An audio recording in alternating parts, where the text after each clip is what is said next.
Et Jésus a-t-il menti à qui? À ses frères. À ses frères. Lorsqu'il a déclaré qu'il ne mentirait pas à la fête. Oui.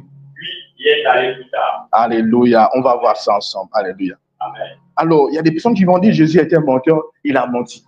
Parce que tout simplement, vous devez comprendre une chose, vous devez à un certain moment vous lancer dans l'étude biblique pour mieux comprendre.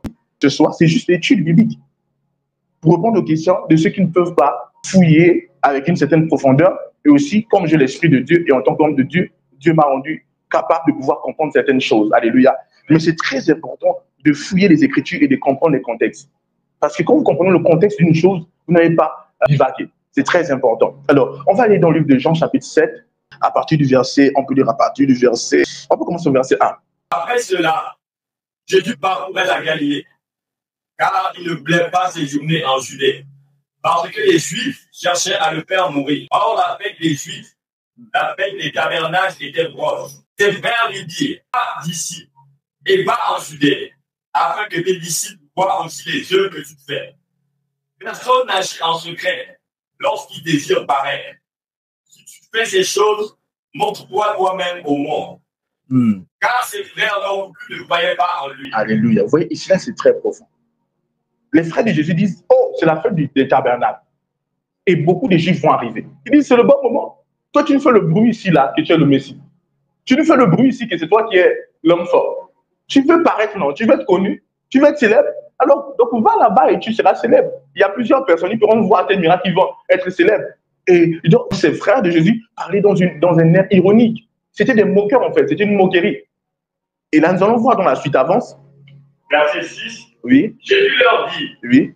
Mon temps n'est pas encore venu. Oui. Mais votre temps est toujours prêt. Alléluia. Jésus leur dit quoi? Mon temps n'est pas Mon temps n'est pas encore venu. En fait, le mot temps ici, en grec, c'est kairos.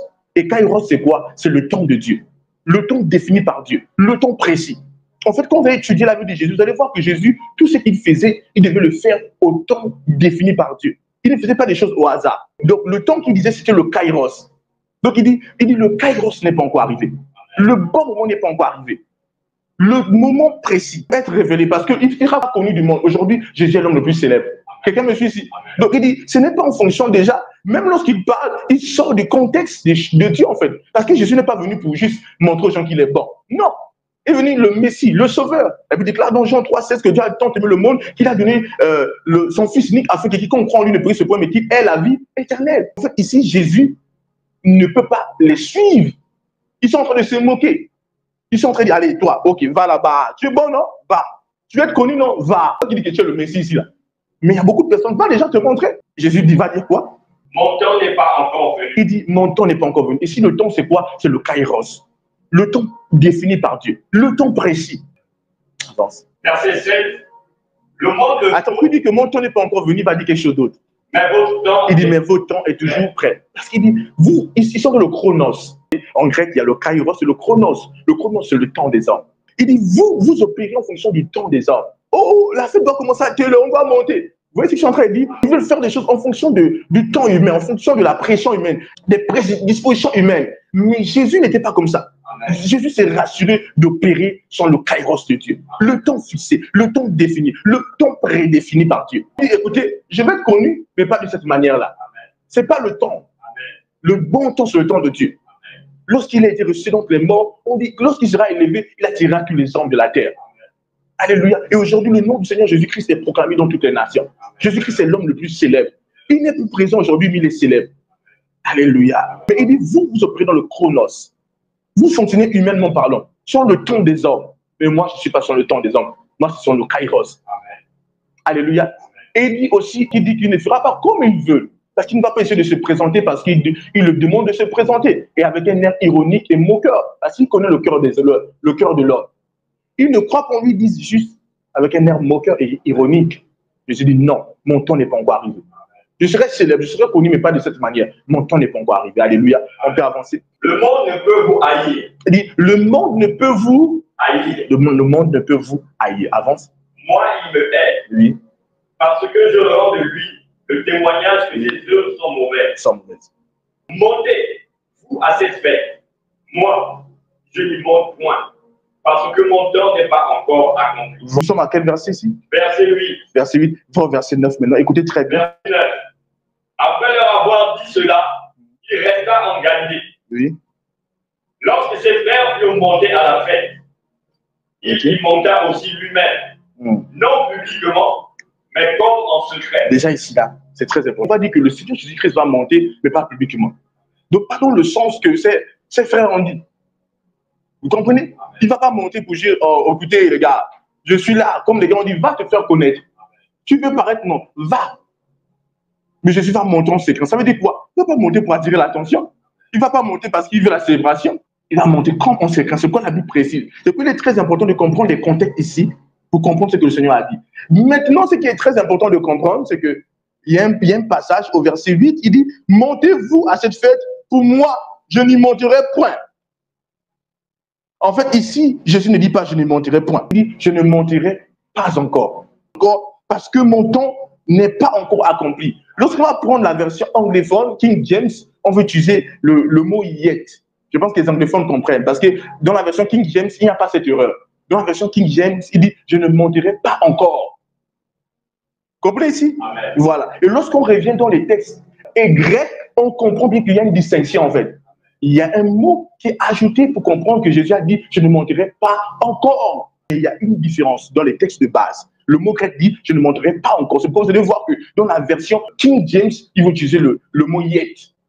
Donc, je ne monterai pas encore. Il dit, parce que mon temps n'est pas encore accompli. Il dit, vous voyez, vous avez vu la manière de mesurer le temps avec du sablier. Vous voyez? Donc, le sablier va juste descendre et quand c'est bon, ça bouge. Donc, Jésus, c'est comme s'il le prenait avec un sablier, le sablier de Dieu. Donc, au fur et à mesure que ça atteint le bon truc, c'est fini, il fonce. Donc, Jésus dit, je ne monterai pas encore. Alléluia. C'est très important. Donc, ici, Jésus ne ment pas. Parce qu'il dit, je ne monterai pas encore. Jusqu'à ce que le temps soit accompli. Et le temps ici, c'est toujours quoi? Le kairos. Donc, Jésus, même pour les petits détails, il avait besoin du kairos. Regardez comment Lazare va mourir. Et Jésus n'est pas. Et après, Jésus va partir.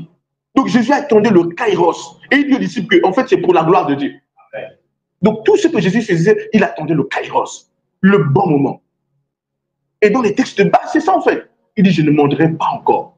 Vous allez voir une chose. Quand vous étudiez la Bible, vous allez voir le caractère de Jean. Jean met l'accent sur la vérité.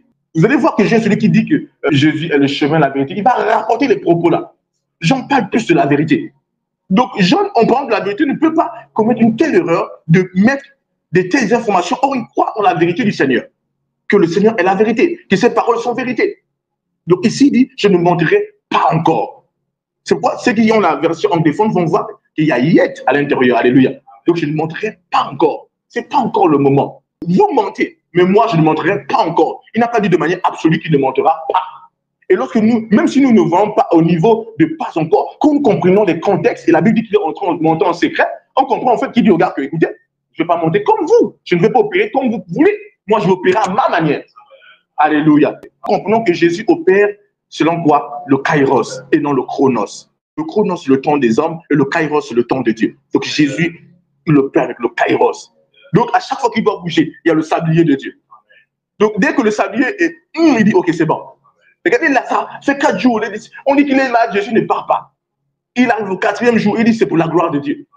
Donc si Jésus arrivait avant, ça devait être un problème. Il attendait le kairos. Aujourd'hui, mon nom n'est pas encore arrivé. Jésus comprenait le kairos, il comprenait le temps prédéfini. Parce que Jésus a opéré en accord avec les Écritures. Il devait faire ce qui est écrit. Et dans le monde détail, Jésus suivait un script. Il ne prenait pas comme ça. Il y avait un script divin qui suivait. Il avait ce qu'on appelle le timing de Dieu. Et le kairos, c'est ça. Le kairos, c'est le timing de Dieu. Jésus devait opérer sur le timing de Dieu et non sur le timing des hommes.